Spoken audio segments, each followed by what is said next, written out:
Hello दोस्तों, नमस्कार, जोर जोर, राम राम, सत श्री अकाल, वालेकुम अस्सलाम, आदाब, नमस्ते, जय भीम, जय जिनेंद्र, जय छत्तीसगढ़, जय बस्तर। दोस्तों मैं आपका होस्ट और दोस्त रुपेश भागवत कर स्वागत करता हूँ अपने इस चैनल पे।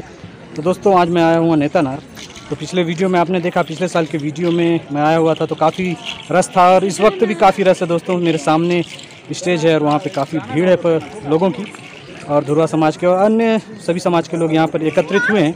तो दोस्तों काफ़ी भीड़ और बाजे गाजे की आवाज़ आ रही थी, इसलिए मैं ब्लॉग शूट नहीं कर पाया। लेकिन दोस्तों मैं आप लोगों को वीडियो जरूर दिखाऊंगा यहाँ का। और दोस्तों जो चैनल पे नए हैं वो चैनल पे आएँ और चैनल को सब्सक्राइब करें और मेरे वीडियो पे बने रहें दोस्तों। और जिन्होंने पुराना वीडियो नहीं देखा है नेतानार का, तो गुंडाधीर जी की पूजा नेतानार में वो ब्लॉग अवश्य देखें और इस बार का जो वीडियो है वो भी अवश्य देखें दोस्तों। तो दोस्तों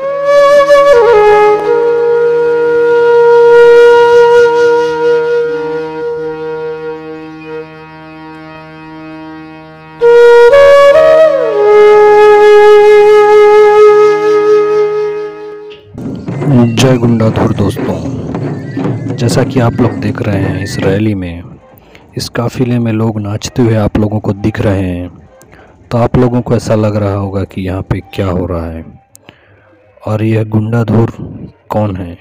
तो दोस्तों आप लोगों को मैं बता दूं, गुंडाधुर ऐसे जननायक रहे हैं हमारे बस्तर क्षेत्र के, जिन्हें आप बस्तर का पहला क्रांतिकारी भी कह सकते हैं, क्योंकि दोस्तों इन्होंने हमारे बस्तर की क्रांति में एक ऐसा योगदान दिया है जिसे बताना या जिसका बखान करना शायद ऐसा होगा जैसे किसी समंदर की तारीफ की जाए, उसकी गहराई को नापा जाए।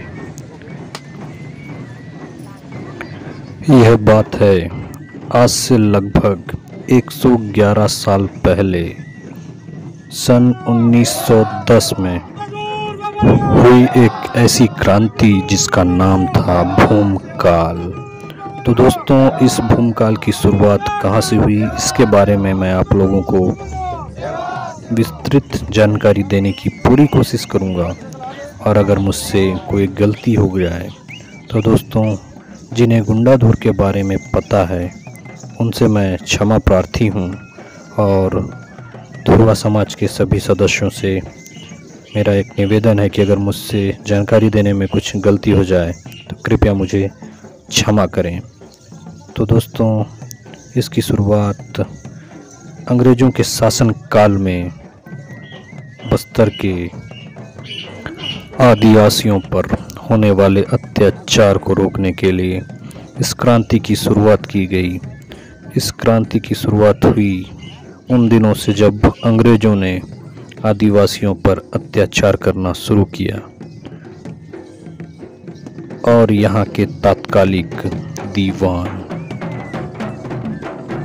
बैजनाथ पंडा को आदिवासियों से कर यानी कि महसूल यानी टैक्स वसूलने की आज़ादी दी, और बैजनाथ पंडा ने अंग्रेज़ों के इस आदेश का पालन करते हुए भोले भाले आदिवासियों पर अत्याचार करना शुरू किया। उन दिनों आदिवासियों को अपने रोज़मर्रा की जीवन शैली के लिए उपयोग में लाई जाने वाली वस्तुएं जैसे कि लकड़ी, जंगल के पत्ते, वहाँ से प्राप्त होने वाला कंदमूल, वन धन से प्राप्त चीज़ों पर उन्होंने टैक्स लगाना चालू कर दिया, जिससे ग्रामीण बहुत ही परेशान होने लगे और उन्होंने इसकी शिकायत राज परिवार से की। लेकिन तत्कालिक राजकुमार की उम्र उस वक्त कम होने के कारण पूरा राज का बागडोर अंग्रेज़ों के हाथों में था, इसलिए इनकी सुनवाई किसी ने नहीं की। बस्तर के आदिवासियों के ऊपर हो रहे इस अत्याचार का अंग्रेज़ों को मुंह तोड़ जवाब देने के लिए राज परिवार से रानी स्वर्ण कुमारी देवी एवं तत्कालिक राजकुमार के चाचा लाल कालेंद्र सिंह आगे आए और उन्होंने सभी आदिवासियों को एकजुट होकर अपने हक हेतु लड़ने के लिए प्रेरित किया और उसके बाद एक सभा का आयोजन किया गया, जिस सभा में सभी समाज के लोग एकत्रित हुए और सभी ने एक साथ मिलकर एक ऐसे युवा का चुनाव किया जो इस क्रांति को आगे ले जा सके और एक विशाल रूप दे सके, इन अंग्रेज़ों के खिलाफ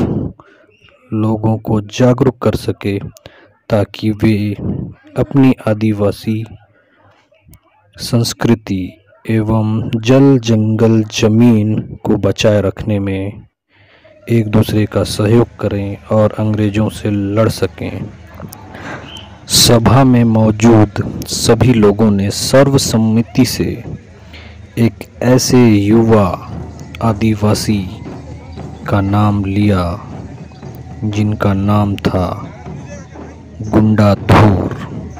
हाँ दोस्तों, यही थे वो गुंडाधुर जिन्होंने अपनी एक अलौकिक ताकत से सारे बस्तर क्षेत्र के आदिवासियों को एकजुट किया और अंग्रेज़ों से लोहा लेने के लिए तैयार किया।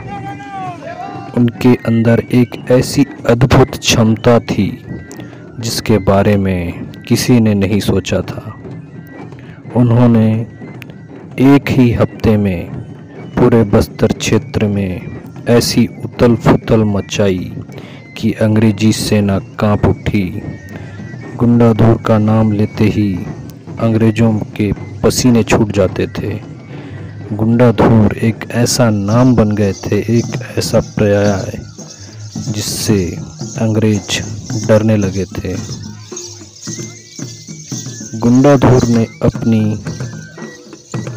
ऐसी क्षमता का परिचय दिया जिससे वह एक के बाद एक हमारे बस्तर क्षेत्र के सभी आदिवासियों को एकजुट करने में सक्षम हुए और आखिरकार ऐसा दिन आया जिस समय सारे आदिवासी भाई एक जगह एकत्रित होकर अंग्रेज़ों से लोहा लेने को तैयार हो गए और इसकी शुरुआत हुई सबसे पहले ग्राम पुष्पाल लूट से।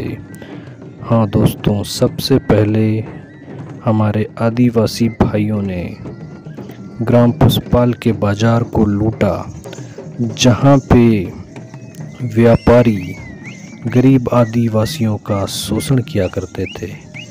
इस बाज़ार को लूटकर उन्होंने सूदखोर व्यापारियों एवं अंग्रेज़ों को यह बता दिया कि हम किसी से कम नहीं और हम आज के बाद किसी भी अंग्रेज सेना या सूदखोर का अत्याचार नहीं सहेंगे। इसके बाद लगातार उन्होंने ऐसे ऐसे कारनामे कर दिखाए जिससे अंग्रेजी सेना परेशान हो गई और आखिरकार अंग्रेजी सेना के अफसरों ने इस भूमकान आंदोलन का दमन करने के लिए जनरल गेयर को बुलाया। जनरल गेयर जो कि बस्तर में रह चुका था और उसे बस्तर की हर चीज़ की जानकारी थी, तो अंग्रेज अफसरों ने जनरल गेयर को यहाँ नियुक्त किया ताकि वह इस भूमकाल का दमन कर सकें।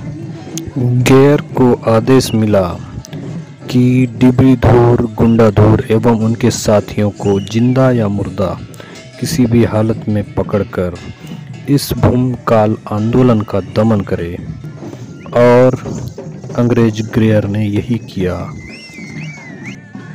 आपसी लड़ाई में वह गुंडाधुर से नहीं जीत सकता था, इसलिए उसने अंग्रेज़ों की कूटनीति का लाभ उठाते हुए गुंडाधुर के ही एक साथी को पैसे का लालच देकर अपने साथ मिला लिया और पैसे की लालच में उस धोखेबाज साथी ने गुंडाधुर और उनकी साथी जहां एकत्रित थे उस जगह की जानकारी जनरल गेयर को दे दी। गुंडाधुर के नेतृत्व में आदिवासियों ने अंग्रेज़ों से कई लड़ाइयाँ लड़ी थी जिनमें उन्हें सफलता मिली थी और इसी सफलता की जीत का जश्न मनाते हुए सभी आदिवासी अलनार में एकत्रित होकर जश्न मना रहे थे। इन्हीं में वह धोखेबाज साथी भी शामिल था जिसने जश्न की रात को सभी आदिवासियों को मादक द्रव्य जैसे शराब, लांदा, सल्फी आदि पिलाकर मदमस्त कर दिया। जब सभी साथी नशे में धुत होकर बेहोशी की हालत में मूर्छित रूप में पड़े हुए थे, उसी बीच उस धोखेबाज साथी ने जनरल गेयर को जाकर इस बात की जानकारी दी और जनरल गेयर अपने पूरी सेना के साथ बंदूकों से लैस गुंडाधुर एवं उसके साथियों पर अंधाधुंध गोलियां बरसाने लगा, जिससे सैकड़ों ग्रामीणों की मौत तत्काल हो गई एवं गुंडाधुर, डिब्रीधुर एवं उसके साथी इस स्थिति में नहीं थे कि वे सब इस लड़ाई में अंग्रेज़ों का सामना कर सकें। इस बीच डिब्रीधुर ने गुंडाधुर को वहाँ से जाने को कहा और यह कहा कि आपका होना हमारे लिए ज़्यादा ज़रूरी है। अगर आप नहीं होंगे तो हमारा भूमकाल यहीं समाप्त हो जाएगा। आप हमारी चिंता ना करें और आप यहाँ से जाएं और इस भूमकाल आंदोलन को सतत जारी रखें। और यह सुनकर गुंडाधुर वहाँ से घने जंगलों की आड़ लेते हुए आगे निकल गए ताकि इस भूमकाल को, इस आंदोलन को जिंदा रख सकें। और अंग्रेज़ों ने डिब्रूधुर और उनके कई साथियों को पकड़ लिया और जगदलपुर के गोल बाजार स्थित इमली के पेड़ पर डिब्रूधुर को बिना किसी सुनवाई, बिना किसी अदालत के फांसी की सज़ा दे दी। इतिहास का गवाह वह इमली का पेड़ आज भी गोल बाजार में स्थित है और उसे संरक्षित घोषित किया गया है। इस भूमकाल घटना के बाद कभी भी अंग्रेज गुंडाधुर जी को जिंदा पकड़ सकने में सफल नहीं हो सके और इस तरह इस भूमकाल आंदोलन को एक नई राह मिली और धीरे धीरे ये भूमकाल चलता रहा।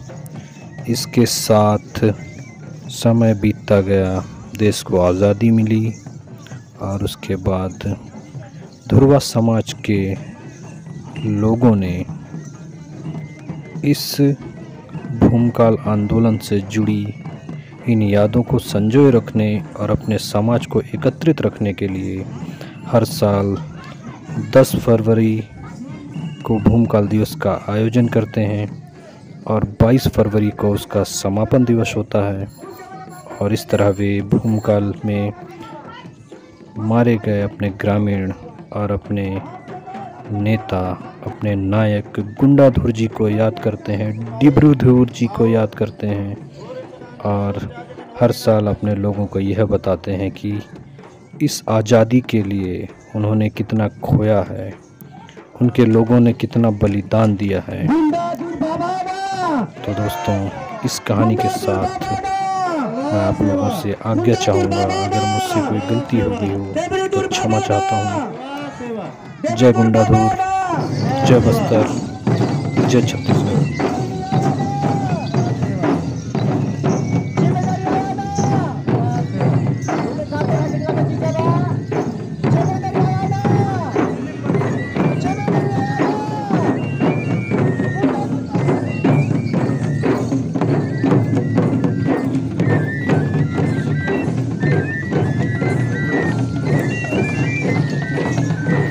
आज कितने अच्छा दिन है, गौरव मान तो दिन है।